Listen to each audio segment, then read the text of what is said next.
কত কষ্ট করেছিলেন ইয়াতীম নবী এ রমাজানে, ইবাদতে রাত কাটিয়ে দিতেন, কি হবে উম্মত বিনে।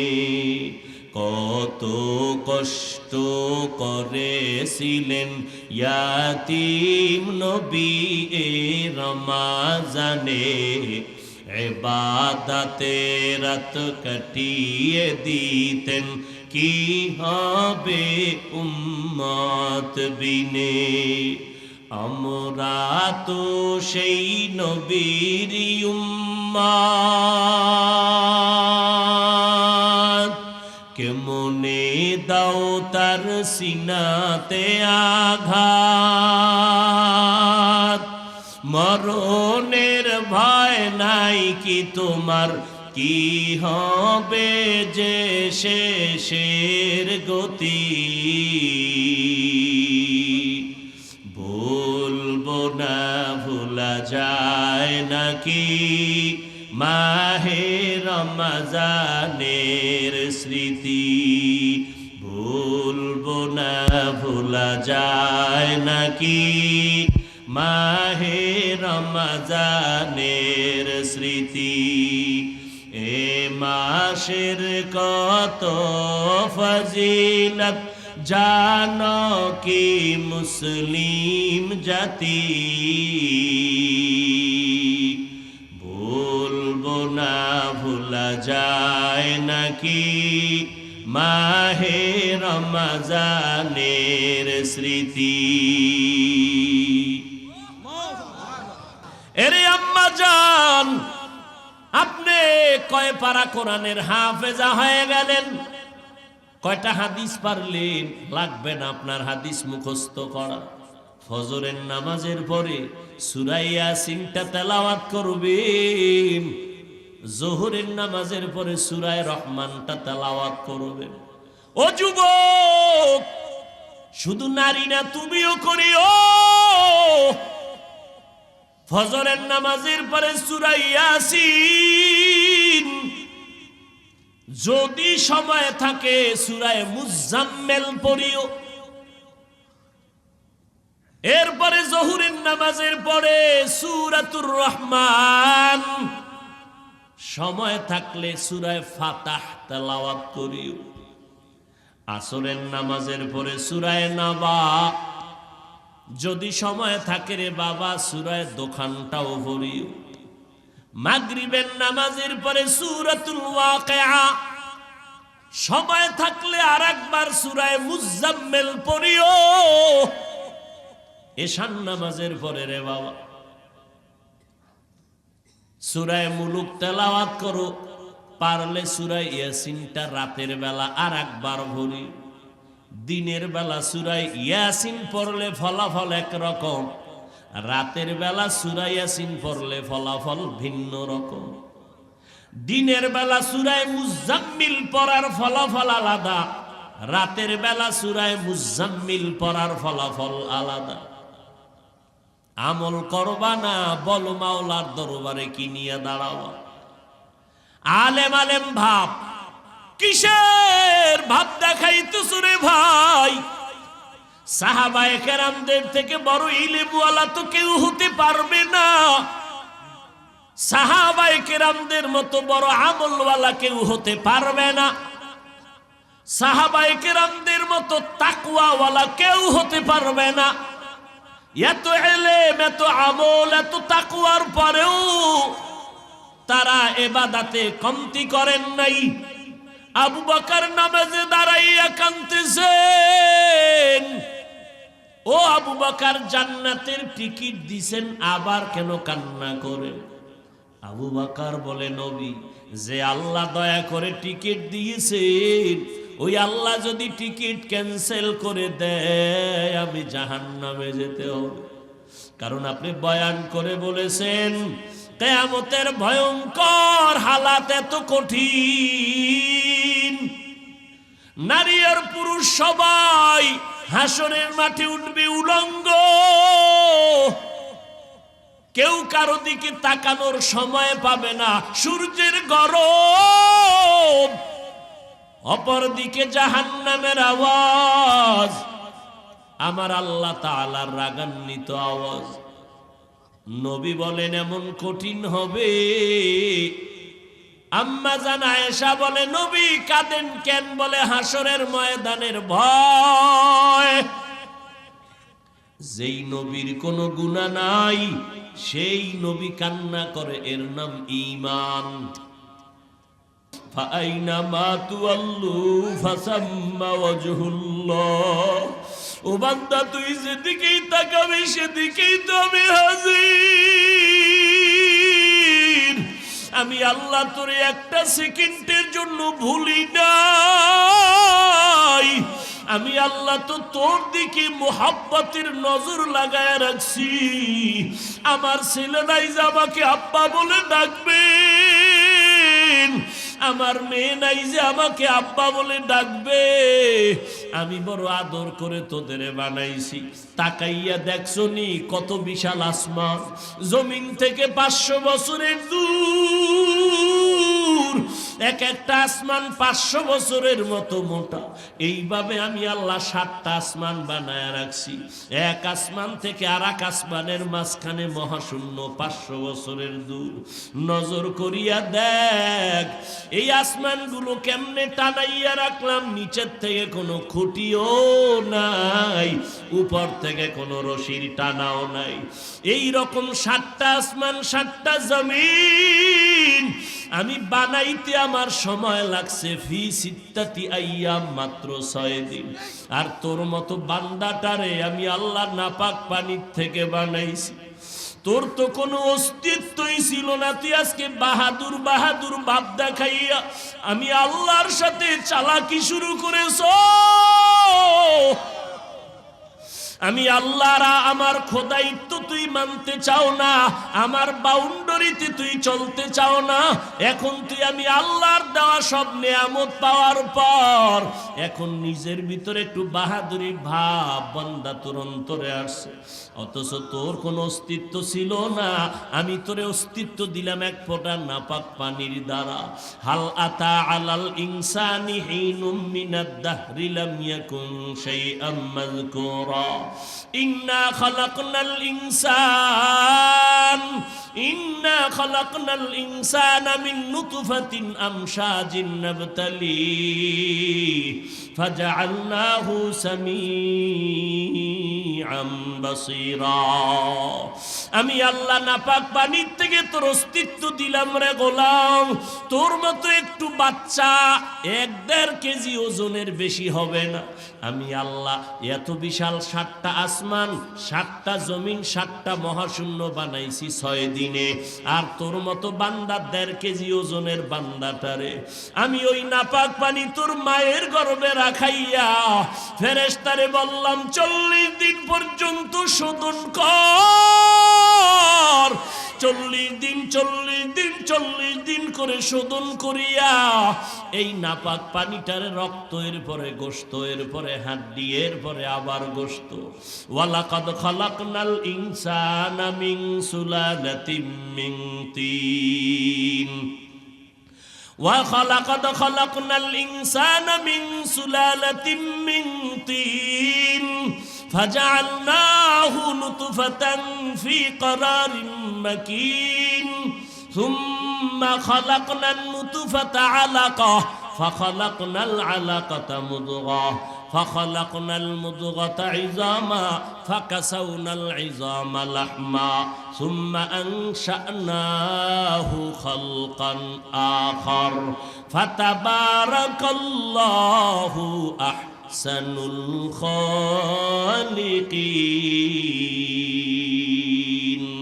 আমি আল্লাহ তোরে নাপাক পানির থেকে আস্তে আস্তে বানাইয়া আমি আল্লাহ আসমান জমিন বানাইতে সময় নিলাম 6 দিন। আর তোর মতো বান্দাটারে আমি বানাইতে সময় নিলাম 6 মাসের মতো। তোরে কত আদর করে বানাইছি, তো একটু সময় নিয়ে বানাইছি, অনেক আদর করে তোরে বানাইছি। ফেরেশতা দিয়া হাত পা বানানোর পরে তোর সুন্দর চেহারাটা আমি মাওলার কুদরতের হাত লাগায় দিছি।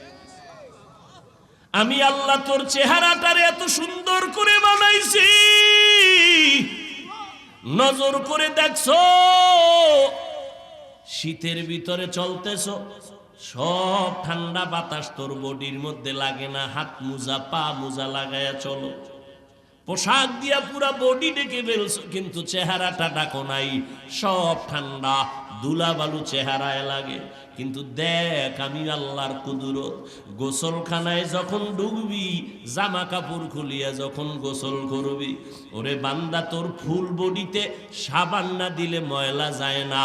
আর যেই চেহারা খোলা রাখছো, যত ধুলাবালু লাগলো সাবান লাগবে না, হালকা পানি দিয়ে ধুইয়া দেখ, অত্যন্ত ফুল বডির মধ্যে চেহারাটা সুন্দর।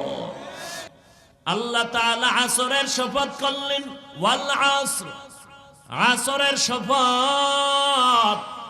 আসর বড় দামি। বলে আসর কি জিনিস? বলে এটা এমন এক মূল্যবান জিনিস, এই আসরকে যারা সম্মান আর মূল্যায়ন করবে, ওই বান্দাও দুনিয়াতে মূল্যায়িত হবে, সম্মানিত হবে। এই রকম একটা সম্পদের নাম আসর। আসরের 25টা অর্থ আছে। আপনারা সময় দিলে, আমিও যদি সুযোগ পাই, আল্লাহ যদি দয়া করে তৌফিক দেন, তো মাত্র 2টা তরজমা আমি বলার চেষ্টা করব, যদি সুযোগ হয়। এবার শপথ করে আল্লাহ সামনে কি বলতে চান বড় গুরুত্বপূর্ণ। শপথ করিয়া যা বলবেন বড় দামি।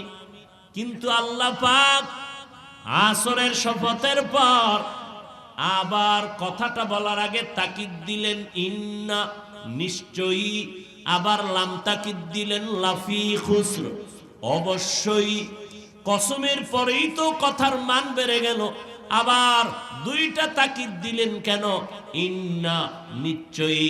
আল ইনসান, আলিফ লাম ইস্তিগরাকি, দুনিয়ার সব মানুষ একজনও বাদ নাই, নারী পুরুষ ধনী গরিব দেশি বিদেশি সব মানুষ জাহান্নামে যাবে, একটা মানুষও জাহান্নাম থেকে ফিরবে না। আল্লাহ এই কথাটার আগে কসম করলেন, কসমের পরে তাকিদ দিলেন নিশ্চয়ই, কোনো সন্দেহ নাই, জমিনের সব মানুষ, আল ইনসান, একজনও বাদ নাই।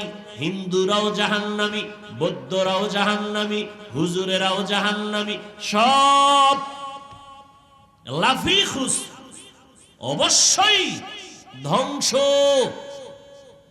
বলে না ফি, ধ্বংসের ভেতরে নিমজ্জিত। আল্লাহর কথা কসম খায়া বললেন, তাকিদ দিয়ে বললেন, মিথ্যা হবে না, সত্য। এখন এতটুকু কথা যদি শুনিয়া ফলাফল বের করেন, আল্লাহ বলেছেন সব মানুষ জাহান্নামে যাবে, তো বয়ান শুনে লাভ কি? নামাজ পড়ে লাভ কি? যাও বাড়ি গিয়া নাক টেনে ঘুমাও। কথা শেষ না আরো আছে? আল্লাহ বলেন ইল্লা, কিন্তু নামের ব্রেক লাগায় দিলাম। কিন্তু সব ইনসান জাতি জাহান্নামে যাবে, কিন্তু মানে কথা শেষ না, আরো বাকি আছে। ওদিকে আল্লাহর নবী কয়, আল্লাহ বললেন সব মানুষ জাহান্নামে যাবে, কিন্তু 4 গুণওয়ালা মানুষ জাহান্নামে যাবে না। 4 গুণওয়ালা মানুষ বিনা হিসাবে জান্নাতে যাবে। ওদিকে নবী কি কয়? কুল্লু উম্মতি ইয়াদখুলুনাল জান্নাহ। এদিকে আল্লাহ কয় কসম সব জাহান্নামী, ওদিকে নবী কয় শুনো সব উম্মত জান্নাতি। এবার নবীর আশেকরা কি করবে? বিড়ি টানলে সমস্যা নাই, নবী ওয়াদা করছেন সব উম্মত জান্নাতি। নবীও কয় কিন্তু নামের বেরেক আমিও লাগাই দিছি, ইল্লা মান আবা, সব উম্মতিরা জান্নাতে যাবে, যারা আমি মুহাম্মদকে মানবে না তারা যাবে না। নবী মাপকাঠি দিয়ে দিলেন, ও দুনিয়ার উম্মত, আমি নবীকে যারা মানবে না তারা জান্নাতে যাবে না। সাহাবায়ে কেরাম বললেন, পয়গম্বর একটু বলবেন কারা আপনাকে মানে কারা মানে না? নবী বললেন যারা আমার অনুসরণ করবে তারা আমাকে মানবে, জান্নাতে যাবে। যারা আমার অনুসরণ করবে না, তারা আমাকে মানলো না, জান্নাতেও যাবে না। মোহাব্বত করা, ভালোবাসা এটা আলাদা, অনুসরণ আলাদা। নবী কি কইছেন? যারা আমার অনুসরণ করবে তারা জান্নাতে যাবে। ভালোবাসা আর অনুসরণ কোনোদিন এক না। অনুসরণ কাকে বলে? বলে যে যার অনুসরণ করবে তার রঙে রঙিন হয়ে যাওয়ার নাম অনুসরণ। যেই ভাইজান আমার অনুসরণ করবে তার টুপি আমার টুপির মতো হবে, তার জামাটা আমার জামার মতো হবে, তার রংটা আমার রং হবে, সে আমার অনুসরণ করলো। যারা মদিনার অনুসরণ করবে মদিনার সুন্নতের রঙে রঙিন হয়ে যাবে। কার রঙে? মদিনার রঙে রঙিন হবে। মান আহাব্বা সুন্নতি কওলে রাসূল মজদায়ে কানা মাইহাম কুন কবুল। মদিনার নবীর সুন্নতের রং লাগাও। বলে সুন্নতের রং মুখে মুখে বললে হবে না, দিলে দিলে যদি চিৎকার দাও আমি নবীর বড় পাগল, অথচ নবী বলেন টুপি বড়, এটা সম্ভব না। আমি নবীরে ভালোবাসি, নবী বলেন আমার মোহাব্বতে দাড়ি লম্বা করো, বলে এটা সম্ভব না। বলে রে বান্দা, এই মোহাব্বত দিয়ে জান্নাত পাওয়া যাবে না। এই মোহাব্বত করতে গিয়া আবু লাহাব আবু জাহাল কম করে নাই, কিন্তু নবীর আদর্শ না মানার কারণে জাহান্নামের লাকড়ি হয়ে গেল।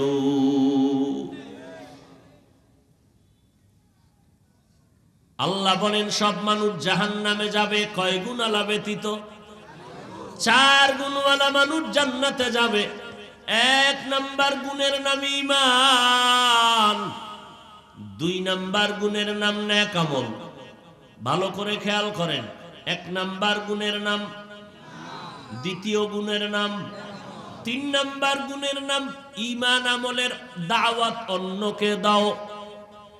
4 নাম্বার গুণ হলো ঈমান আমলের বিরোধিতা যারা করবে এদের বিরুদ্ধে আন্দোলন গড়ে তোলো, প্রতিবাদ জানাও, বাধা দাও।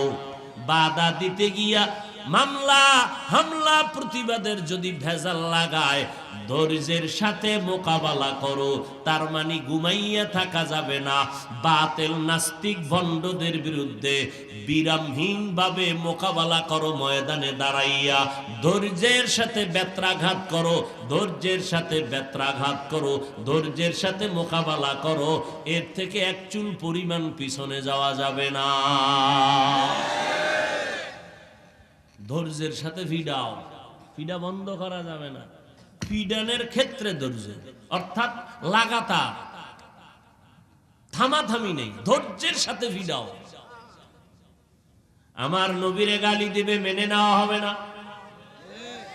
আল্লাহর কোরআনের বিরুদ্ধে কথা বলবে, মেনে নেওয়া হবে না।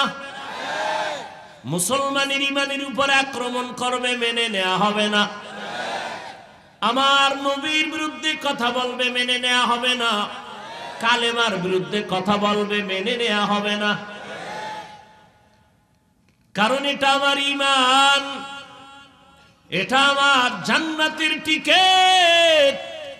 আমি আমার আব্বাকে ছাড়তে পারি, আমার আম্মাকে ছাড়তে পারি, আমার পীর সাহেবকেও ছেড়ে দিতে পারি, কিন্তু আমি মদিনার আদর্শ ছাড়তে পারি না।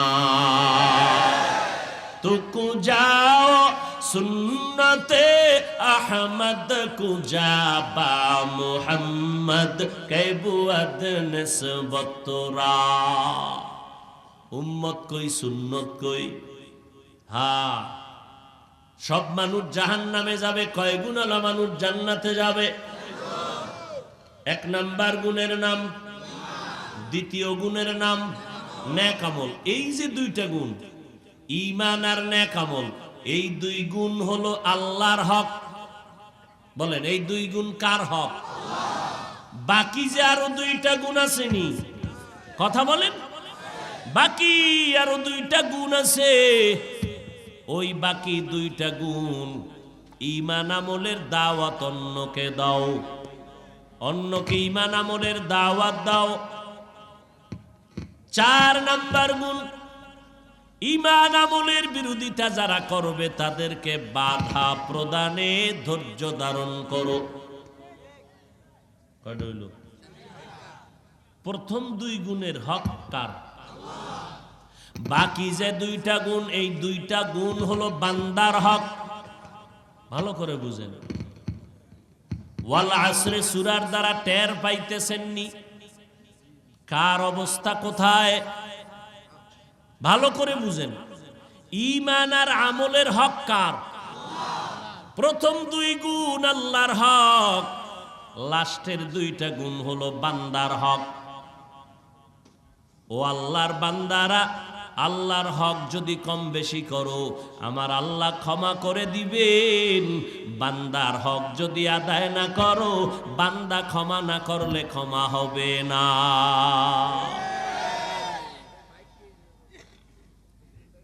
আল্লাহর হক 1 নম্বর ঈমান, 2 নম্বর নেক আমল।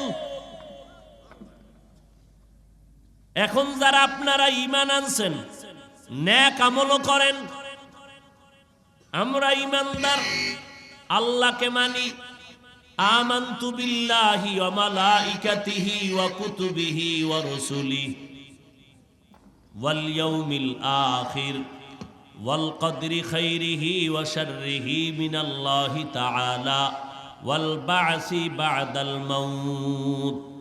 ঈমান আনলাম আল্লাহর উপরে। আল্লাহ কয়জন? আরো জোরে বলেন। আমানতু বিল্লাহ ওয়া মালাইকাতিহি, ফেরেশতা আছে না নাই? ওয়া কুতুবিহি, আল্লাহর দেওয়া কিতাবগুলো দিল থেকে মেনে নিলাম, এর মধ্যে কোনো ঝামেলা নাই। ওয়া রুসুলিহি, আল্লাহর পক্ষ থেকে সমস্ত নবী রাসূলদের উপর ঈমান আনলাম। ওয়াল ইয়াউমিল আখির, কিয়ামত একদিন হবে, তাও অন্তর থেকে মেনে নিলাম, এরে নবীর উম্মতের দল। এরপরে ওয়াল কদরি খাইরিহি ওয়া শাররিহি মিনাল্লাহি তাআলা, ভালো মন্দ তাকদীর আমার আল্লাহর পক্ষ থেকে হবে, এও মেনে নিলাম। ওয়াল বা'সি বা'দাল মাউত, আবার মৌতের পরে আল্লাহর আদালতে পুনরায় হাজির হতে হবে, এর উপরে ঈমান আনলাম। এরপরে আল্লাহ পাক রব্বুল আলামিন বলেন, এই ঈমান পরিশুদ্ধ করে নাও, এরপরে নেক আমল। এই 2টা আল্লাহ কালেমার মধ্যে ঢুকায় দিলেন, লা ইলাহা ইল্লাল্লাহু মুহাম্মাদুর রাসূলুল্লাহ। লা ইলাহা ইল্লাল্লাহ মানে লা ইলাহা, কোনো ইলাহ নাই, কোনো মাবুদ নাই, কোনো মাশুক নাই, কোনো মাকসুদ নাই, কিচ্ছু নাই, ইল্লাল্লাহ, কিন্তু আল্লাহ অথবা আল্লাহ সারা। আল্লাহ সারা মানে আল্লাহই আছেন, আল্লাহই আছেন। ও আল্লাহর বান্দারা, আল্লাহই আছেন। লা ইলাহা ইল্লাল্লাহ মানে কেউ নাই আল্লাহ ছাড়া, তো আল্লাহই আছেন। আল্লাহ আছেন কতক্ষণ? কতক্ষণ? হুয়াল হাইয়ুল কাইয়ুম, আল্লাহ হলেন চিরঞ্জীব, চিরস্থায়ী, যার লয় নাই ক্ষয় নাই। ও আল্লাহর বান্দা, লা ইলাহা ইল্লাল্লাহ তোমাকে সবক দেয়, আল্লাহ আছেন যতক্ষণ, গোলামিও করবা তার ততক্ষণ। আর কারো গোলামি করা যাবে? আল্লাহর গোলামি করো রে গোলাম, কারণ আমার আল্লাহ আছেন সব সময়। শুধু তিনি একা আছেন এইভাবে না, আমার সাথে আছেন। আমি কিন্তু আল্লাহ আমারে আলাদা ফালায় দেয় নাই। সন্তানের মা বাবায় বড় বানাইল, মা বাবায় সন্তানের ফালায় না, কষ্ট করে করে খাওয়ায় পড়ায় বড় বানাই। এখন বড় হওয়ার পরে টেনশন বেড়ে গেল, সন্তানের একটা ভালো মেয়ে বিবাহের ব্যবস্থা করা দরকার, মেয়েটারে পাত্র দেখা দরকার। তাহলে আমাদের জিম্মাদারি একটু নীরব হয়ে যাবে। মোটামুটি ছেলে মেয়ের বিয়া টিয়া দিয়া মা বাবার একটু পেরেশানি কমিয়ে গেল। এবার একদিন ডেকে বলে, ছেলেরে একটা ছোট্ট ঘর উড়াইয়া এক পার্শ্বে জায়গা আছে, উঠায় থাক, আমগো কোনো পেরেশানি দিবি না, বউ লইয়া কিছু কামাই রুজি করিয়া নিজে আরামে খাইয়া বাসিয়া থাক, আমাদের কিছু দেওয়া লাগবে না, আমরা একটু পেরেশান মুক্ত হয়ে গেলাম। আল্লাহ কয় বান্দা তোরে আমি বানাইয়া তোর যা প্রয়োজন আমি সব অগ্রিম দেওয়ার পরেও আমি আল্লাহ তোর প্রয়োজন মিটানোর পরেও আমি তোরে ছাড়িয়া দেই নাই। আবার রাতের গভীরে এসে ডাকিয়া ও বান্দা তোর কার কি সমস্যা আসেনি বল, আমি যা দিছি আরো লাগবে কিনা বল, আমি দেওয়ার জন্য রেডি। সব সময় আল্লাহ আসেন, উদউনি আস্তাজিব লাকুম, ও বান্দা তুই আমার কাছে চা, আমি তো তোর জরুরত পূরণ করে অগ্রিম দিয়া দিলাম, যা দরকার বেশি দিলাম, এরপরেও যদি লাগে চা। অতিও গভীর হয় রজনী যখন নীরবে প্রভুর নাম জপিও তখন, প্রভুর করুণা যদি পাইবারে চাও, গভীর রাতে উঠে প্রভুর গুণগান গাও। আল্লাহ বলেন আমি প্রতিদিন এমন একটা রাত নাই, 12 মাসের এমন কোন রাত নাই যেই রাতে বান্দার প্রয়োজন মিটাবার জন্য আমি প্রথম আসমানে আসি না। গুনাহ করিয়া ফেলেছো, আলা মিন মুস্তাগফিরিন ফাগফির আলা, গুনাহ করছো ক্ষমা চা, আমি আল্লাহ তোকে পবিত্র বানায় দিব। তোর টাকা লাগবে আমার কাছে চা, তোর হায়াত দরকার আমার কাছে বল, তোর মুসিবত আসছে আমার কাছে বল, আমি ফেরেশতা দিয়ে মুসিবত থেকে হেফাজত করো। কারণ আমি আল্লাহর যত পাওয়ার আছে এই পাওয়ার আর কাউকে আমি আল্লাহ দেই নেই। আমি আল্লাহ পাক রব্বুল আলামিন তোর উপরে মোহাব্বতের নজর ফেলায় রাখছি, আমি তোরে দূরে সরাই নাই। এমনকি আমি আল্লাহ তোর দিকে সব সময় কুদরতের নজর দিয়া থাকি। বান্দা তুই কখন আমারে ডাক দিবি আল্লাহ কইয়া, আমারে ডাক দেওয়ার পরে এমন একটা সময় হবে না যেই সময় যে তোর ডাক আমি শুনি না, এমন কোন সময় হবে না। তুই যখনই ডাকবি তখনই আমি হাজির। ও বান্দা তোর ডাক শোনার জন্য আমি নজর লাগা রাখি বান্দা, কারণ আমার আলাদা কোনো ছেলে নাই, মেয়ে নাই যে আমারে ডাকবে, আমার স্ত্রী নাই যে আমার কোনো আলাদা পেরেশানি আছে, আমার কোনো পার্টনার নাই যে আমার ভাগ বসাবে আইসা। আমি আল্লাহ আসমান বানাইয়া তোর গোলামিতে লাগাই দিছি, আমার কোনো কাজ আসমান করে না। জমিনটা বানাইয়া তোর খেদমতে লাগাই দিছি, জমিন আমার কোনো কাজ করে না। সূর্যটারে বানাইয়া তোর খেদমতে লাগাই দিছি, ও সূর্য আমার আদরের বান্দার গোলামি কর, আমার বান্দার সাথে বেয়াদবি করবি না। ও নদীর মাছ তুই যদি একটু মেজাজ গরম করো, আমার দুর্বল বান্দারা তোরে ধরিয়ে নিতে পারবে না। খবরদার, আমি আল্লাহ তোরে বানাইছি আমার বান্দার খেদমতের জন্য। ওরা যখন জাল ফেলবে তুই জালের মধ্যে ধরা পড়ে যা, আমার বান্দার খেদমতে বেয়াদবি যেন না হয়। ও গরু, আমার বান্দা যখন ডাকবে তুই বান্দার খেদমতে লেগে যা। আমার আল্লাহর কিছু নাই, সব আল্লাহ আমাদের জন্য দিয়ে দিলে। আল্লাহ আমাদের জন্য বাতাস দরকার ফিরিয়ে দিয়ে দিলেন, আমাদের পানির দরকার ফিরিয়ে দিয়ে দিলেন, সূর্যের আলো দিয়া ফিরি আলো দিলেন, আবার রাতের বেলা চাঁদের আলো দিয়া ফিরি সব দিয়ে দিলেন। 1 টাকাও বিল নিলেন না। ওই সূর্যের আলো যদি বন্ধ করে দেয়, এই জমিনের কোনো ফসলে কালার হবে না, ফলের মধ্যে কালার হবে না। রাতের বেলা চাঁদের আলো যদি বন্ধ করে দেই, আল্লাহ কয় জীবনে কোনো ফসলের মধ্যে ফলের মধ্যে মজা আসবে না। সূর্যের আলো দিয়া তোর কালার দেই, চাঁদের আলো দিয়া আমি ফল ফসলে মজা বাড়ায় দেই। যেই চাঁদের আলোটা আমের মধ্যে বেশি লাগবে, দেখবি ওই আমটা মিষ্টি বেশি। ও বান্দা, যেই আমের মধ্যে চাঁদের আলো কম লাগবে, দেখবি ওই আমটা মিষ্টি কম। সূর্যের আলো যেই আমে বেশি লাগবে, দেখবি ওই আমটা বেশি কালার। যেই আমে সূর্যের আলো কম, ওই আমে দেখবি কালার কম। আমি আল্লাহ সব বান্দা তোরে দিয়ে দিলাম। বাতাস আমার হুকুমে চলে, তোর গোলামিতে দিয়ে দিলাম। জঙ্গলের প্রাণীগুলো তোর গোলামিতে দিয়ে দিলাম।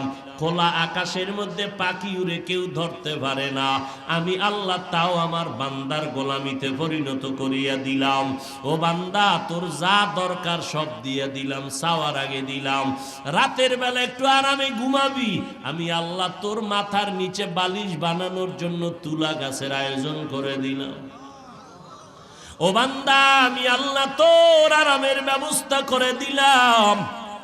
আমি আল্লাহ পাক রব্বুল আলামিনের পর তোরে দিয়া টিয়া আমি সইরা যাই নাই, আমি তোর সামনেই আছি। তুই কোথায় যাবি এমন একটা জায়গা নাই যেখানে আমি আল্লাহ নাই। ফাআইনা মা তুআল্লু ফাসাম্মা ওয়াজহুল্লাহ। ও বান্দা, তুই যেদিকেই তাকাবি সেদিকেই তো আমি হাজির। আমি আল্লাহ তোরে একটা সেকেন্ডের জন্য ভুলি নাই। আমি আল্লাহ তো তোর দিকে মোহাব্বতের নজর লাগায় রাখছি। আমার ছেলে নাই যে আমাকে আব্বা বলে ডাকবেন, আমার মেয়ে নাই যে আমাকে আব্বা বলে ডাকবে। আমি বড় আদর করে তোদের বানাইছি। তাকাইয়া দেখছো নি কত বিশাল আসমান, জমিন থেকে 500 বছরের দূর। এক একটা আসমান 500 বছরের মতো মোটা। এইভাবে আমি আল্লাহ 7টা আসমান বানায় রাখছি। এক আসমান থেকে আর এক আসমানের মাঝখানে মহাশূন্য 500 বছরের দূর। নজর করিয়া দেখ এই আসমানগুলো কেমনে টানাইয়া রাখলাম। নিচের থেকে কোনো খুঁটিও নাই, উপর থেকে কোনো রশির টানাও নাই। এই রকম 7টা আসমান 7টা জমিন আমি বানাইতে আমার সময় লাগছে ফি সিত্তাতি আইয়াম, মাত্র 6 দিন। আর তোর মতো বান্দাটারে আমি আল্লাহ নাপাক পানির থেকে বানাইছি। তোর তো কোনো অস্তিত্বই ছিল না, তুই আজকে বাহাদুর বাহাদুর ভাব দেখাইয়া আমি আল্লাহর সাথে চালাকি শুরু করেছ। আমি আল্লাহরা আমার খোদাইত্ব তুই মানতে চাও না, আমার বাউন্ডারিতে তুই চলতে চাও না। এখন তুই আমি আল্লাহর দেওয়া সব নেয়ামত পাওয়ার পর এখন নিজের ভিতরে একটু বাহাদুরি ভাব বান্দা তোর অন্তরে আসছে। অথচ তোর কোনো অস্তিত্ব ছিল না, আমি তোরে অস্তিত্ব দিলাম এক ফোঁটা নাপাক পানির দ্বারা। হাল আতা আলাল ইনসানি হিনুম মিনাদ দাহরি লাম ইয়াকুন শাইআম মাযকুরা। ইন্না খালাকনাল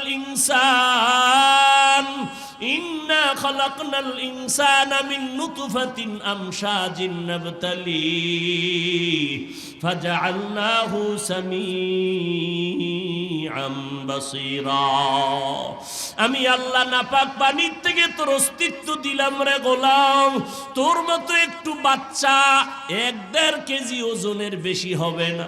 আমি আল্লাহ এত বিশাল 7টা আসমান 7টা জমিন 7টা মহাশূন্য বানাইছি 6 দিনে।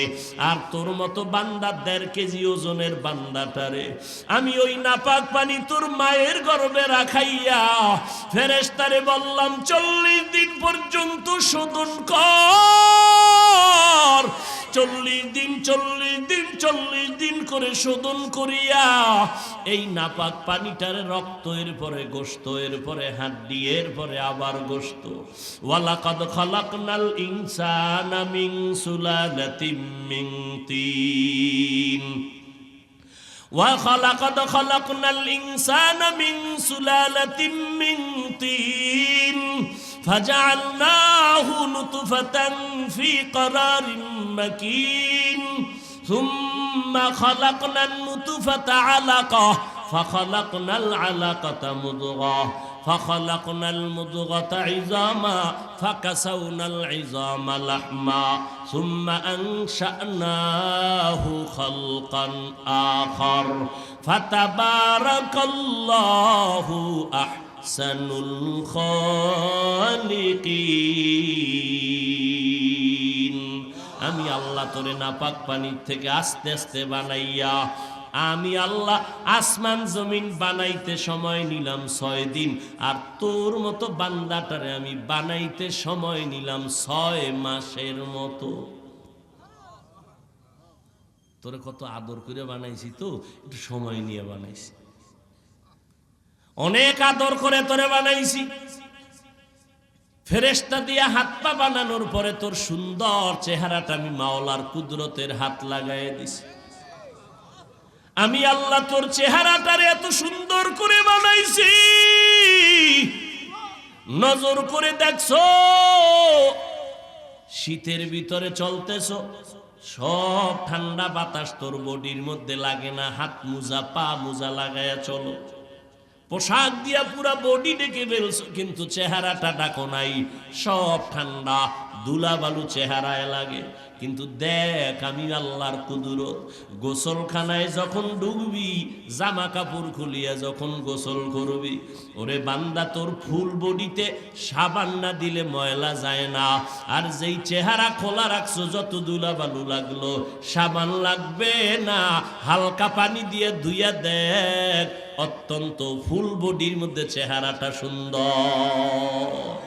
কাদের কুদরত দারি বরকামাল আন্তা রব্বি আন্তা হাসবি যুল জালাল, তুহি কাদের জলিলুল্লাহ জাহাদার, বহর হালে তুহি মেরা নেগাহদার। আল্লাহ তাআলা এত সুন্দর করে তোমাকে আমাকে বানাইলেন। আল্লাহ বলেন, বান্দা তুই আমার গোলামি করবি না তো কার গোলামি করবি বল। আমি আল্লাহ তোরে চলার মতো শক্তি দিলাম, কথা বলতে পারতি না শক্তি দিলাম আমি আল্লাহ। তুই যেদিন দুনিয়াতে আসছো দাঁত আসেননি, আব্বাজান কোনোদিন দোয়া করে না আল্লাহ দাঁত দাও, আমি আল্লাহ জমায় মতো দাঁত দিলাম। আমি আল্লাহ হাঁটতে পারো না, হাঁটার শক্তি দিলাম। আমি আল্লাহ তোর খাওয়ানোর দরকার খানা দিলাম, সব দিলাম আমি। আর ইবাদত করবি আর একজন আর হয় না। অতএব আমি আল্লাহ যতক্ষণ তোর সাথে আছি গোলামি আমি আল্লাহর করবি।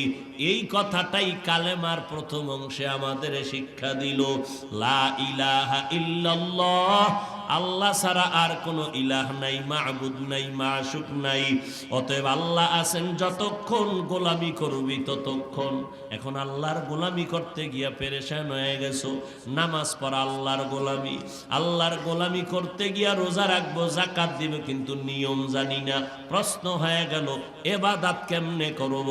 আল্লাহ কয় ডাইনে বামে দৌড় দিবি না, আমার এই ইবাদত আর গোলামির জবাব দেওয়ার জন্য আমার নামের সাথে আরেকটা নাম লাগায় দিছি, মুহাম্মাদুর রাসূলুল্লাহ।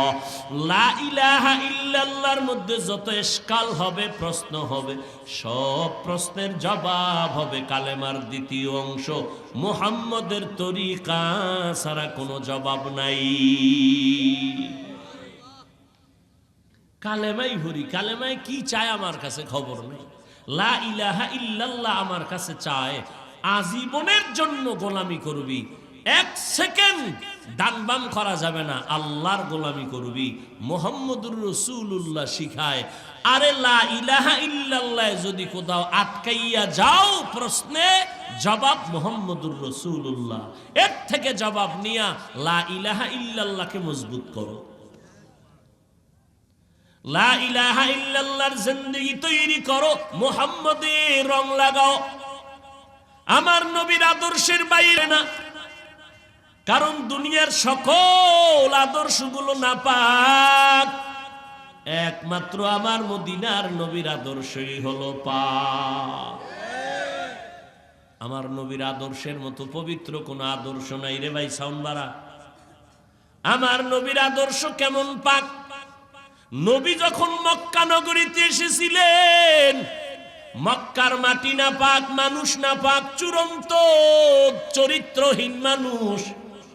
আমার নবীর আদর্শ পাইয়ে মক্কার চরিত্রহীন মানুষ এত দামি হয়ে গেল, আল্লাহ নিজে তাদেরকে নগদ জান্নাতের টিকিট পাঠিয়ে দিয়েছেন। জান্নাতের নগদ টিকিট পেয়ে গেলেন 10 জন সাহাবা। এর মধ্যে প্রথম সিরিয়ালের নাম কার? কথা কয় না। আবু বকরের জীবনীটা পড়ে দেখেন। জান্নাতের টিকিট পাওয়ার পর আবু বকরের হালাত পাল্টে গেল, ইবাদত বাড়ায় দিল। মায়ার নবী বলেন, আমি একদিন রাতের গভীরে হুজরা থেকে বের হয়ে শুনি নববীর মধ্যে মসজিদে কান্নার আওয়াজ। নজর লাগায় দেখি আবু বকর তাহাজ্জুদে দাঁড়ায় কাঁদতেছে। মায়ার নবী বললেন, আবু বকর আপনি কেন নামাজে কাঁদলেন? আবু বকর বলে, নবী কান্নার কারণ হলো হাসরের ময়দানের ভয়ের কথা মনে পড়েছে। আমার আল্লাহ বলেছেন, আম্মা মান খাফা মাকামা রাব্বিহি ওয়া নাহান নাফসা আনিল হাওয়া ফাইন্নাল জান্নাতা হিয়াল মাওয়া। আল্লাহর আদালতে দাঁড়াইয়া হিসাব দেওয়ার ভয় অন্তরে জমা করে যদি কেউ গুনাহ থেকে নিজেরে বাঁচাও, তোমার ঠিকানা হবে স্থায়ী শান্তির জায়গা, জান্নাতুল মাওয়া। আল্লাহর আদালত বড় ভয়ঙ্কর আদালত, ইনসাফের আদালত। কোন জুলুম করা হবে না। আল্লাহর আদালত বড় ভয়ঙ্কর আদালত। আম্মা জান আয়েশা রাদিয়াল্লাহু আনহা বলতেছেন, একদিন তাকায় দেখি মায়ার নবী আমার হুজরায় বসে বসে কান্না করে। ও পর্দার আড়ালের আম্মা জানেরা আসেনি? হ্যাঁ, এরে আম্মা জানেরা, আপনারা নবীদের মা, সাহাবায়ে কেরামের মা, আউলিয়ায়ে কেরামের মা, হাফেজে কোরআনের মা। এরে আম্মা জান, আপনারা আয়েশা রাদিয়াল্লাহু আনহার মতো নারী, ফাতেমা রাদিয়াল্লাহু আনহার মতো নারী, খাদিজা রাদিয়াল্লাহু আনহার মতো নারী। এই জমিনে যত ভালো সন্তান আছে সব মায়ের অবদানের কারণেই আসছে রে মা। ও আম্মা জানেরা, এই জমিনে যত ভালো ভালো সন্তান সব আপনাদের কারণেই। কারণ গাছ ভালো হলে ফল ভালো হবে, মায়ের আদর্শ যদি ভালো হয় তো সন্তান ভালো হবে। ওসি সাহেবের ব্যবহার ভালো, এসপি সাহেবের ব্যবহার ভালো, ডিসি সাহেবের ব্যবহার ভালো, চেয়ারম্যান মেম্বারের ব্যবহার ভালো। খোদার কসম করে বলবো, তদন্ত করে দেখো, এই ভালোর পেছনে খুঁজে দেখবা মায়ের জীবনের অবদান। এসপি সাহেব ছুটি নিয়ে বাড়ি গেছে, আম্মা জান খানা খাওয়াইতে বসাইয়া ফাঁকে ফাঁকে কিছু বয়ান দেয়। যেদিন এসপি সাহেব অফিসে যাবে, মা ডাক দিয়া কয়, রে বাবা, আল্লাহ তোরে সম্মানের চেয়ারে বসাইছেন, আমি মা একটা দাবি করব, মানবিনি? এসপি সাহেব কয়, আম্মা মানবো বলো। মা বলে, কোন দিন মরে যাই বলা যায় না, পারলে দোয়া করিস। তবে আমার একটা দাবি, সম্মানের চেয়ারে যতদিন বসবি কোনদিন হারাম টাকা খাবি না। কে কয়? মা। আর একটা দাবি, গরিবের উপরে জুলুম করবি না। এসপি সাহেব কয়, মাগো, আমার রক্ত দিয়া হলেও তোমার এই দাবি আমি পূরণ করব। চেয়ারের মধ্যে বসার পরে যখনই দেখে টাকার বস্তা, মায়ের কথা মনে ভরে গেছে। তাড়াতাড়ি আমার চোখের আড়াল কর, তোরাও যদি এর মধ্যে হাত দাও তোদের বিচারের কাঠ গড়ায় নিব। গরিবের উপরে জুলুম করে না। মায়ের উপদেশ কলিজার আপন বানাইয়া এই জমিনের মধ্যে চেয়ারম্যানের ব্যবহার ভালো, এসপির ব্যবহার ভালো। এরে আম্মা জানেরা, আপনারা যদি একটু সতর্ক থাকেন, সন্তানগুলো আদর্শওয়ালা হয়ে যাবে। আপনার সন্তানকে ডাক্তার বানাবেন, আমি কলিজা ভরে দোয়া করি, আলহামদুলিল্লাহ। ইঞ্জিনিয়ার বানাবেন, প্রফেসর বানাবেন, কোনো বাধা নাই। কিন্তু অনুরোধ করে গেলাম বেয়াদব যেন না হয়, আপনার সন্তানের আচরণে যেন আলেম ওলামারা কষ্ট না পায়, আপনার সন্তানের ব্যবহারে যেন এলাকার কোনো মুরব্বীরা কষ্ট না পায়, আপনার সন্তানের আচরণে যেন অন্য সন্তান নষ্ট হয়ে না যায়, এর পেছনে আপনার যথেষ্ট পরিমাণ ত্যাগ আর অবদান থাকতে হবে। সন্তানটারে আদর্শওয়ালা বানান, কোরআন শরীফটা শিখায় দেন, 5 বেলার নামাজের জন্য তালিম দেন। এরে আম্মা জান, দেখবেন আপনি মরিয়া গেল সন্তান ডাক্তারি করবে, কোরআন পড়ে মায়ের জন্য দোয়া করবে। আপনার সন্তানের ব্যবহার দেখলে এলাকার মানুষ শুধু সন্তানের জন্য দোয়া করবে না, সন্তানের মায়ের জন্য সবাই কলিজা ভরে দোয়া করবে। ও যুবক, কয়দিন আর যৌবনের বাহাদুরি করবারে বাবা? আল্লাহর মোহাব্বত নিয়া এখনো কেন সামনে আগাও না? আমার আল্লাহকে ফাঁকি দিয়া কই যাইবা? আমার আল্লাহকে ফাঁকি দিয়া যাওয়ার কোনো রাস্তা নাই রে বাবা।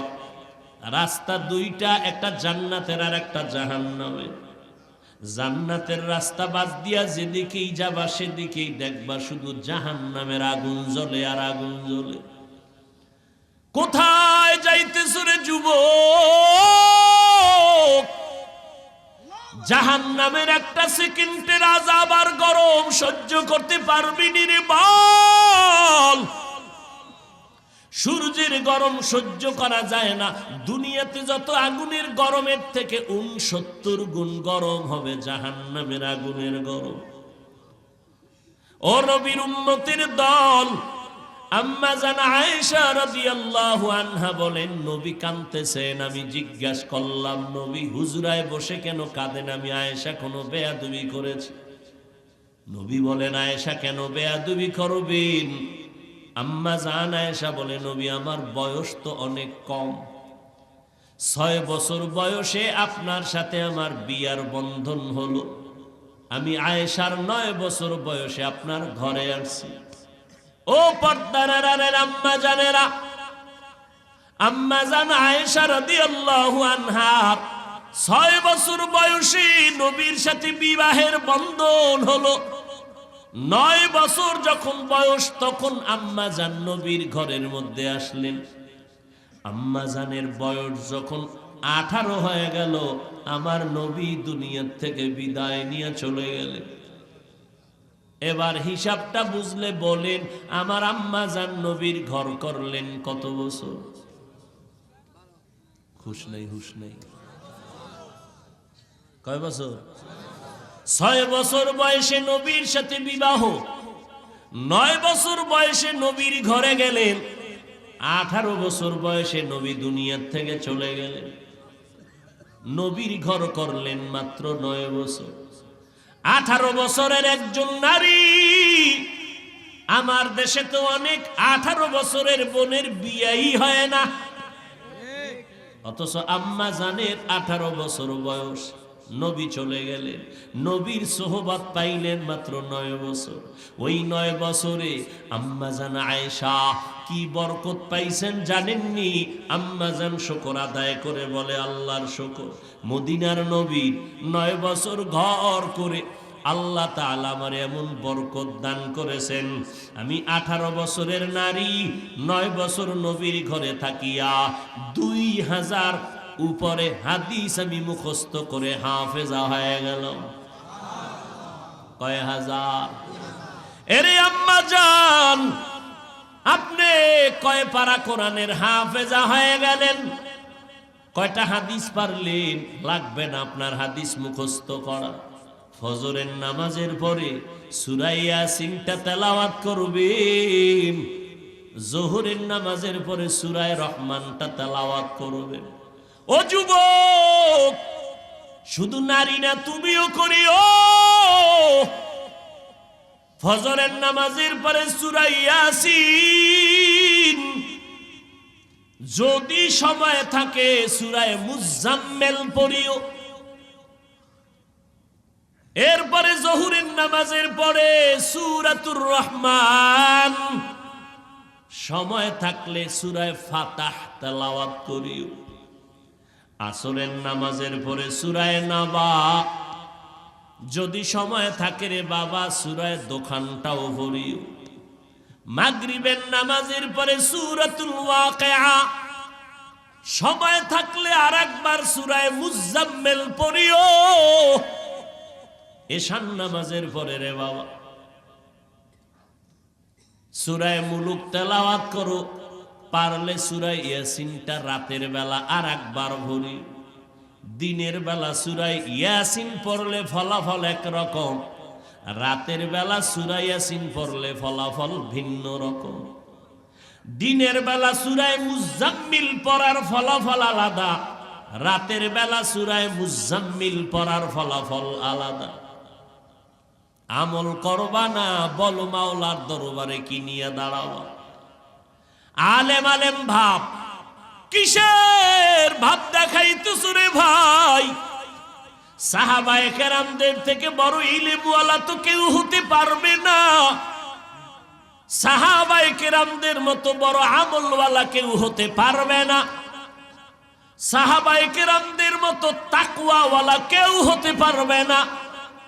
এত ইলম, এত আমল, এত তাকওয়ার পরেও তারা ইবাদতে কমতি করেন নাই। আবু বকর নামাজে দাঁড়াইয়া কাঁদতেছেন। ও আবু বকর, জান্নাতের টিকিট দিছেন, আবার কেন কান্না করে? আবু বকর বলে, নবী, যে আল্লাহ দয়া করে টিকিট দিয়েছেন, ওই আল্লাহ যদি টিকিট ক্যান্সেল করে দেয় আমি জাহান্নামে যেতে হবে।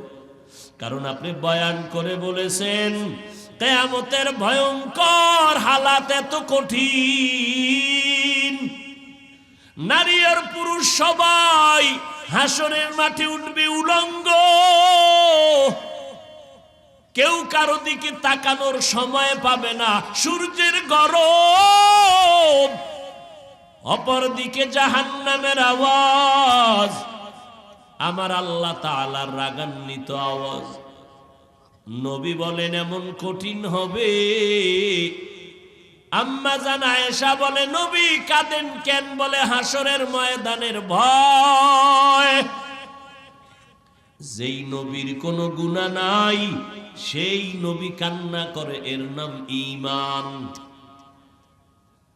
আল্লাহ কয় জান্নাত পাবে 4 গুণওয়ালা। 1 নাম্বার গুণের নাম ঈমান, দ্বিতীয় গুণের নাম নেক আমল। কই 2টা গুণ অর্জন করলেই জান্নাত পাওয়া যাবে না। এই হাজী সাহেব, পীর সাহেবের মুরিদেরা, তাবলীগওয়ালারা, ঈমানও আছে আমলও আছে, জান্নাত কিন্তু এখনো ওকে হয় নাই। আরো 2 দায়িত্ব আছে, যেই 2 দায়িত্ব বান্দার হক।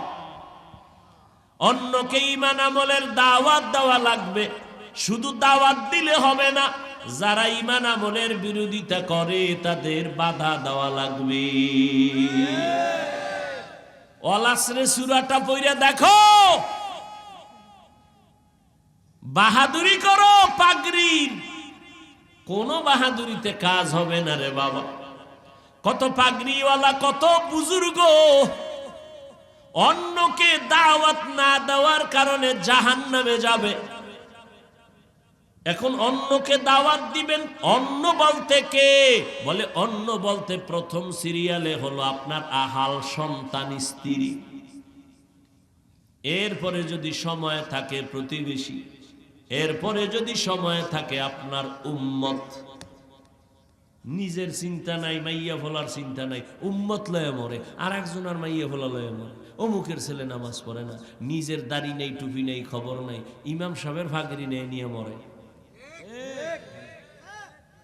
ইয়া আইয়ুহাল্লাযীনা আমানু কু আনফুসাকুম ওয়া আহলিকুম নারা ওয়াকুদুহান নাস ওয়াল হিজারা আলাইহা মালাইকাতুন গিলাযুন শিদাদুন লা ইয়াসুনাল্লাহা মা আমারাহুম ওয়া ইয়াফআলুনা মা ইউমারুন।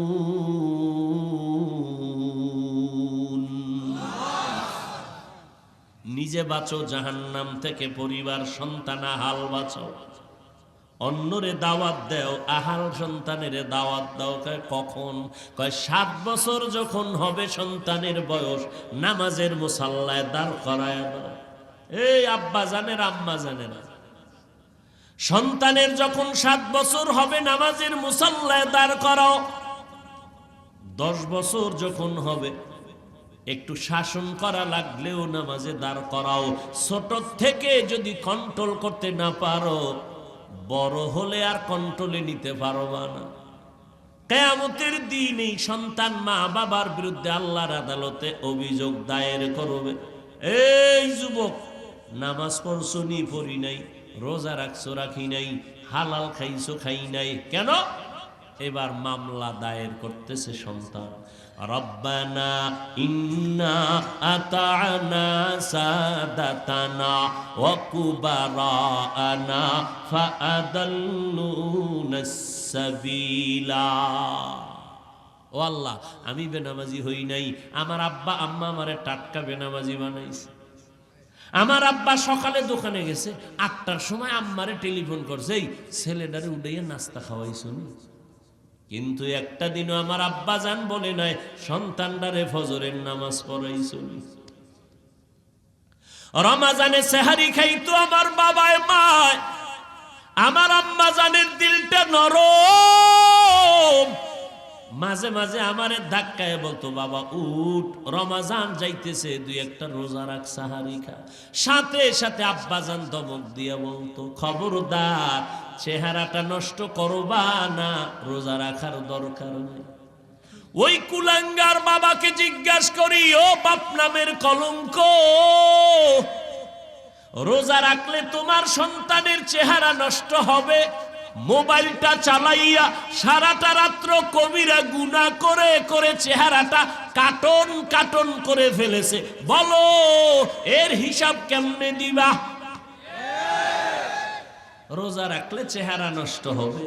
তোমার ছেলে মোবাইলের কবিরা গুনার প্র্যাকটিস করে করে চেহারাটা কাটন করে ফেলেছে, বলো বাবা হইয়া কি জবাব দিবা? আল্লাহর কাছে বলে ফেলবে। সূরা আহজাব 67 নম্বর আয়াত। আব্বা আম্মা আমারে সুদখোর বানাইছে, ঘুষখোর বানাইছে।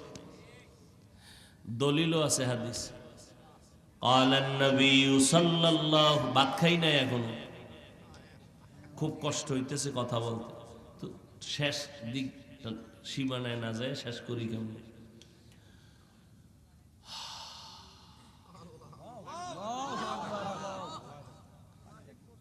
এবার দলিল কি?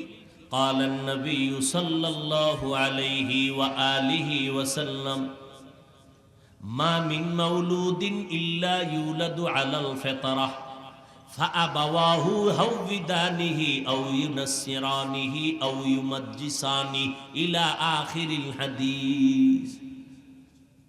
ভাইরা আমার, পাগলের মতো দৌড়াইতেছি,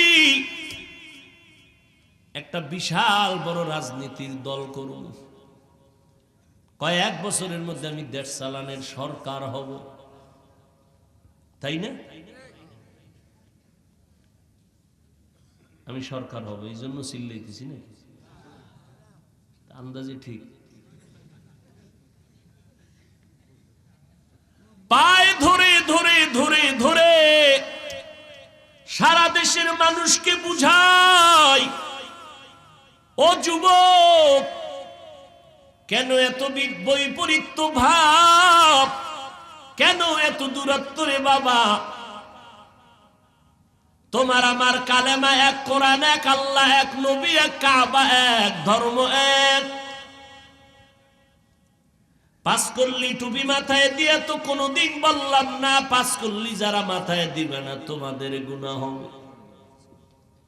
কওমি মাদ্রাসায় লেখাপড়া করেছি, কোনোদিন তো আলিয়ার বিরুদ্ধে বললাম না, স্কুল কলেজের বিরুদ্ধে বলি নাই, এমন কি বলি নাই কওমিতে না পড়লে গুনাহ হবে। আল্লাহওয়ালার কাছে যাই, পীরের কাছে যাই, তাবলিগে যাই, কোনোদিন তো বলি নাই আল্লাহওয়ালার কাছে না গেলে গুনাহ হবে, তাবলিগ না করলে গুনাহ হবে।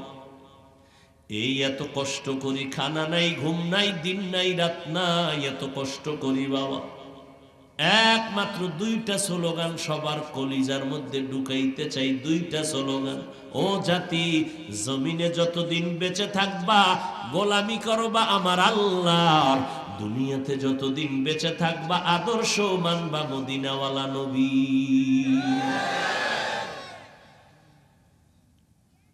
এই কিন্তু এই দুই স্লোগানের মধ্যে যদি কেউ পর্দা ফালাও, এক বিন্দু রক্ত থাকতে তা সহ্য করা হবে না। এক বিন্দু সহ্য করা হবে না রে ভাই। আল্লাহ নিয়ে, কালেমা নিয়ে, ইসলাম নিয়ে, কোরআন নিয়ে, হাদিস নিয়ে, মদিনা নিয়ে কথা বলবা, বিন্দু ছাড় দেওয়া হবে না। এই জমিনে আমরা আহলে হক বেঁচে আছি, বাতিলের কোনো দিন এই ময়দানে নামতে দেয়া হবে না।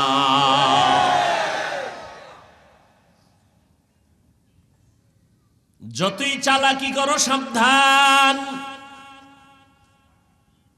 অনুরোধ করে বলছি রে যুবক, আমি তো কোনো দল করি না যে তুমি আমার উপরে একটা ছুরি মারো বা একটা আঙ্গুলের টার্গেট করো, বা যে উনি বোধহয় দল করার জন্য, নিজের দল গুছানোর জন্য স্লোগান দেয়। আমি আহলে হকদের যত নাম নেই সবার নাম নেওয়ার চেষ্টা করি, একচেটিয়া কিছু বলি না, দিল থেকে সবাইকে মোহাব্বত করার তাগিদেই কথা বলি।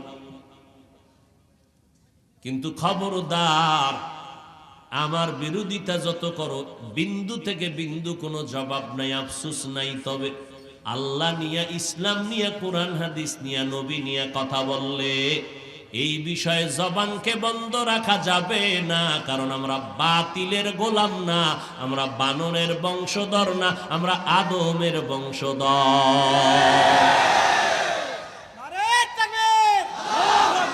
ভাইরা আমার,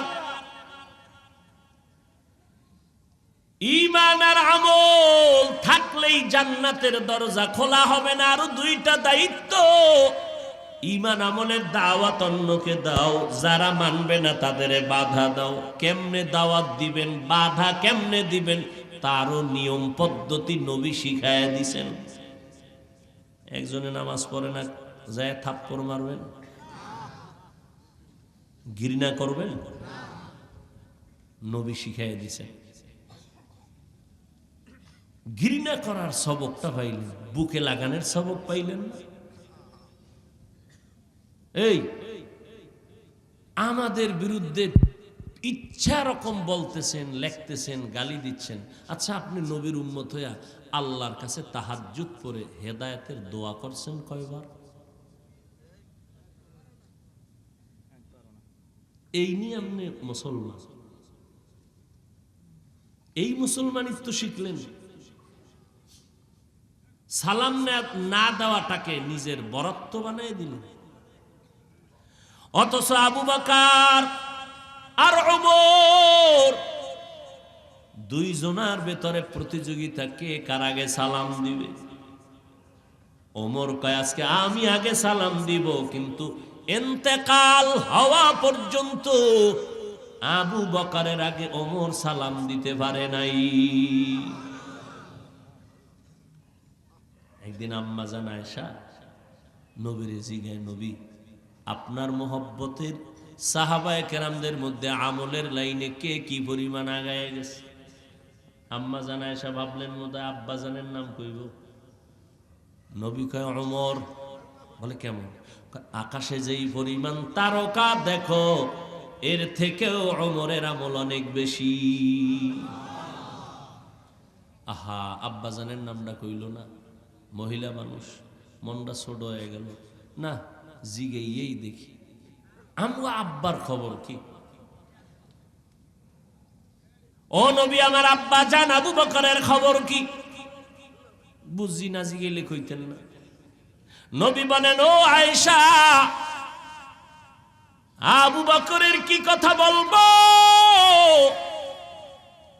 আবু বকরের 2 দিনের কোরবানির এত দাম, 2 দিনের 2টা কোরবানির আমলের এত দাম।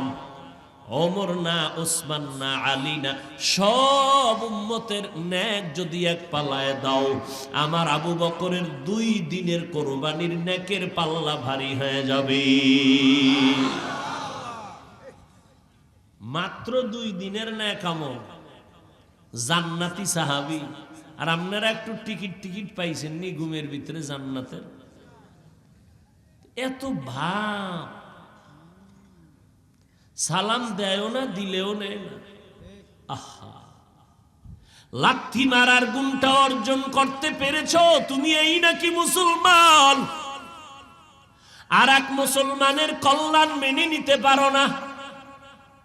তোমার এক মুসলমান ভাই ব্যবসায় লাভবান হবে, সইতে পারো না, তুমি কেমন মুসলমান? তোমার এক মুসলমান ভাই সম্মানের চেয়ার বসবে, তুমি মেনে নিতে পারো না, তুমি কেমন মুসলমান? নাস্তিকেরা মাথা গরম করে, হুজুরেরা কেন হেলিকপ্টারে দৌড়ায়? নাস্তিকদের মুখে জুতা লাগাইয়া বলবি, রে নাস্তিক, জুতা লাগাইবে কি? ও নাস্তিকের আগেই মুসলমানের শান্তি গরম হয়ে গেছে। তুমি মুসলমান হইয়া তুমি পাগলের মতো করতেছ, সইতে পারো না। অথচ তুমি মুসলমান হইয়া বলা দরকার ছিল, এই নাস্তিকেরা, আমরা মুসলমান জাতি, ওরে কোরআন পড়লে, হাদিস পড়লে, মদিনার আদর্শ মানলে, মাদ্রাসায় পড়লে আমার আল্লাহ কুদরতের দ্বারা এমনি ভাবে সম্মান দান করেন। হুজুরে বাবার টাকা দিয়া কপ্টারে দৌড়ায় না, আমার মাওলা মাদ্রাসায় পড়ার কারণে, কোরআন পড়ার কারণে, সুন্নত মানার কারণে আমার আল্লাহ এইভাবে ওলামাদেরকে সম্মান দান করে। তুমি নাস্তিকের থামাবা না, আমি তোমারে থামাবো? কেমন মুসলমান হয়েছ? গালি দিলা 1000 বার, হেদায়েতের দোয়া করলা না একবার? কই মদিনার আদর্শ? আসলে আমাকে বুঝতে বাকি নেই, তোমরা মদিনার আদর্শ চাও না, তোমরা কাদিয়ানীদের মতো মওদুদিবাদ কায়েম করতে চাও। ইনশাআল্লাহ যতদিন বেঁচে থাকবো, এই সোনার বাংলার জমিনে আহলে হকরা যতদিন আছেন, ইনশাআল্লাহ আমাদের সন্তানেরা থাকবে। হাটহাজারীর হুজুর, হাফিজি হুজুর, পীরজি হুজুর রাহমাতুল্লাহ আলাইহি, ও বাবা, সমস্ত উলামায়ে কেরামরা আজীবন বাতিলের বিরুদ্ধে কথা বলেছেন। আমরা তাদের সন্তান, আমরাও বলছি, আমাদের সন্তানেরাও বলবে, জীবন যাবে, বাতিলের সামনে কোনো আপোষ করা হবে না।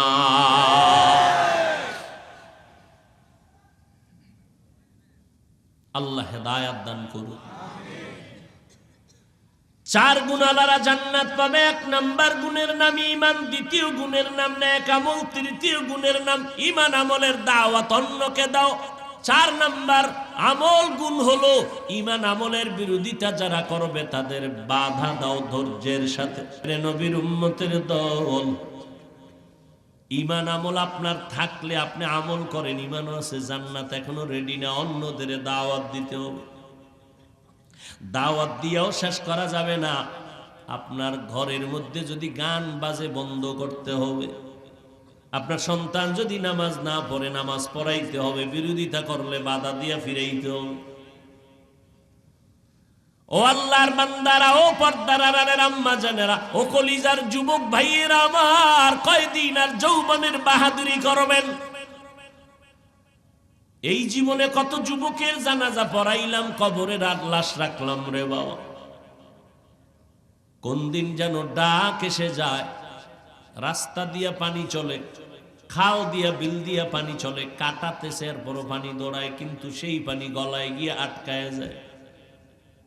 আমার মাওলার কুদরত, আরামে বসে আছি, কালকে এই টাইমে কে না জানি হতে পারে হসপিটালের রোগী। আমি আজকে বাহাদুরি করি, আমি একজন বড় বক্তা, আমি বাহাদুরি করি, আমি একজন ইমাম, আপনি মুক্তাদি, আপনি বাহাদুরি করেন, আপনি ডাক্তার, আমি রোগী।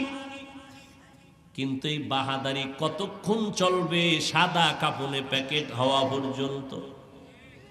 যেদিন সাদা কাপনের প্যাকেট হয়ে যাব, ওই দিন কাফনের উপরে লেখা থাকবে না বক্তা সাহেবের লাশ, ইমাম সাহেবের লাশ, এইটা মুক্তাদির লাশ। একাকার হয়ে যাবে লাশ। জানাজা পড়াইয়া কবরের মধ্যে নিয়ে রাখবে, আমার গায়ের জামা গেঞ্জিগুলো আমার আপনজনেরা বেলেট দিয়া কেটে রাখবে। ও নবীর উম্মতের দল, জাহান্নামের আযাবের ভয়ে যদি আমার নবী নিজে কান্না করতে পারেন, আবু বকর যদি কান্না করে নামাজে দাঁড়াইয়া, ওমর কান্না করতে পারেন, আপনার আমার কি পরিমাণ কান্না করা দরকার? কপাল বড় খারাপ, গুনার কারণে হাত না পাক, চোখ না পাক, জিহ্বা না পাক, অন্তর না পাক, চোখে পানি নেই, পানি নাই, পানি আনার চেষ্টাও করি না। নবী বলেন কান্না করো, যদি কান্না না আসে বাহানা করো, তাতেও সওয়াব। চোখের পানির এত দাম, আল্লাহর দরবারে এক ফোঁটা চোখের পানি ছেড়ে দিলে আল্লাহ বলে জিন্দেগি যত অন্যায় করেছে এক ফোঁটা চোখের পানির বদৌলতে মাফ করে দিব। নবী বলেন গাভীর ওলান থেকে দুধ বের করে ভেতরে যেমন ঢুকানো সম্ভব না, কান্নাওয়ালা বান্দাকেও জাহান্নামে ঢুকানো আর সম্ভব হবে না। ও আল্লাহর বান্দারা, পিছনে যত অপরাধ করেছি, মানুষ আমাকে বড় বক্তা বলে চেয়ার দেয়, আল্লাহ জানে আমি কত বড় অপরাধী গুনাহগার। একটু যদি চোখ দুইটা বন্ধ করে চিন্তা করে সবাই, সাহাবায়ে কেরামদের এত সুন্দর আমল, এরপরেও যদি জীবন ভর কান্না করতে পারেন, আমাদের উপায় কি হবে? আমি তো কোনো মানুষের কাতারে নাই। যদি এই অবস্থায় তওবা না করে কবরে যাই, ওই কবর আপনার আমার জন্য জাহান্নামের গর্ত হয়ে যাবে। ও আল্লাহর বান্দা, এই কবরে কে পীর, কে মুরিদ, কে বক্তা, কে শ্রোতা, কোনো ভেদাভেদ হবে না। সবার বেলায় তিনটা প্রশ্ন করা হবে।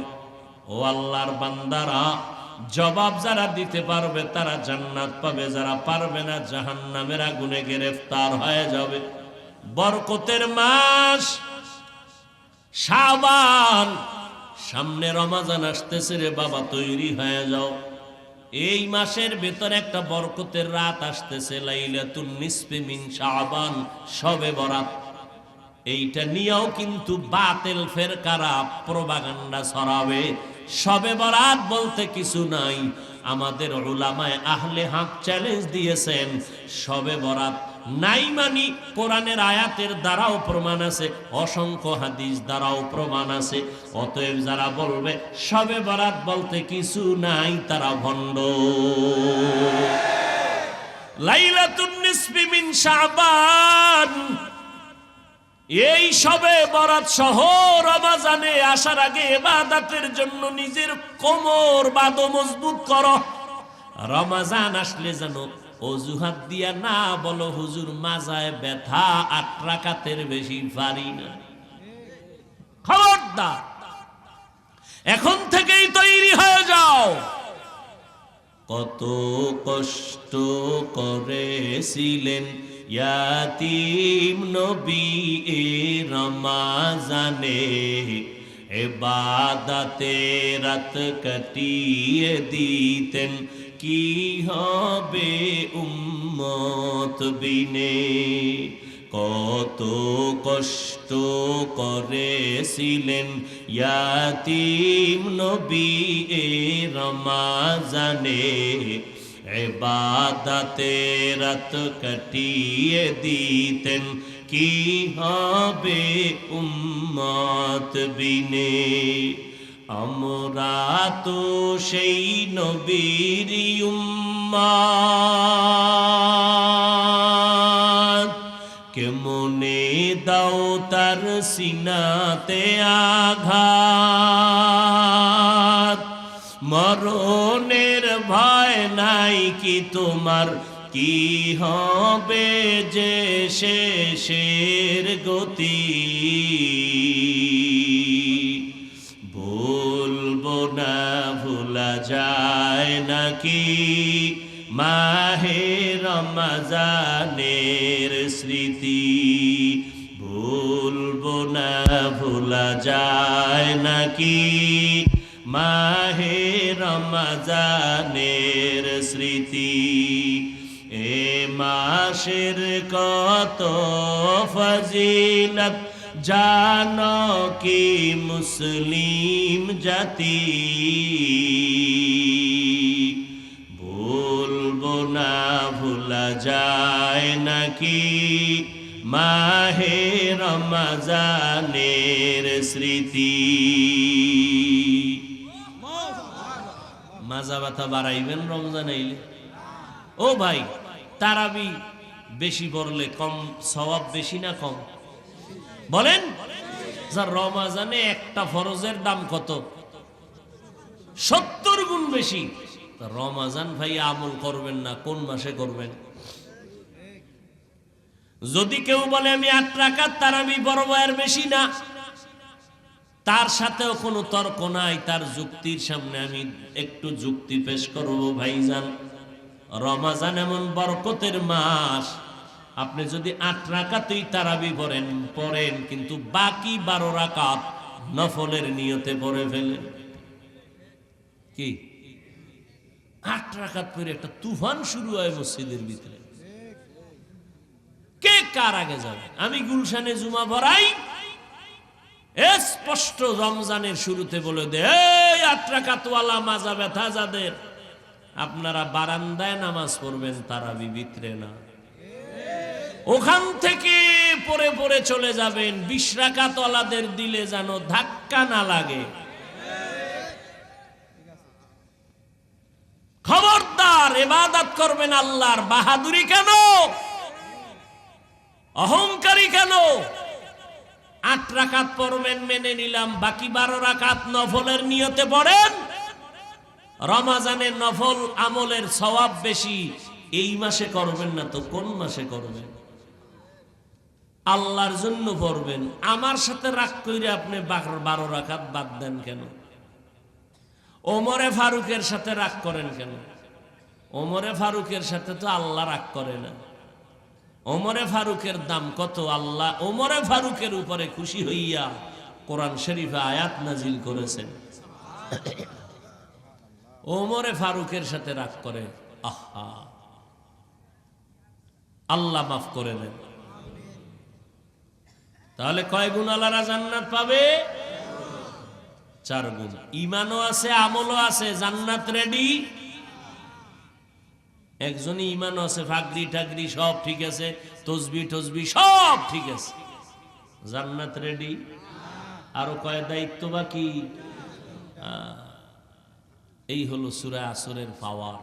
এজন্য ইমাম শাফি বলেছেন যে শুধুমাত্র আল আসরে সূরার উপরে যদি আমল করত, আল্লাহ অন্য কোন আয়াত নাজিল নাও করতেন, বিনা হিসাবে জান্নাত পেয়ে যেত। আল আসরে সূরার পাওয়ার বিস্তারিত আলোচনা নয়। আল্লাহ এই 4 গুণওয়ালা মুমিন হইয়া আল্লাহর গোলামি, রসুলের তরিকা মতো সুন্নাত অনুযায়ী চলে ইখলাসের সাথে জীবন যাপন করার তৌফিক দান করে।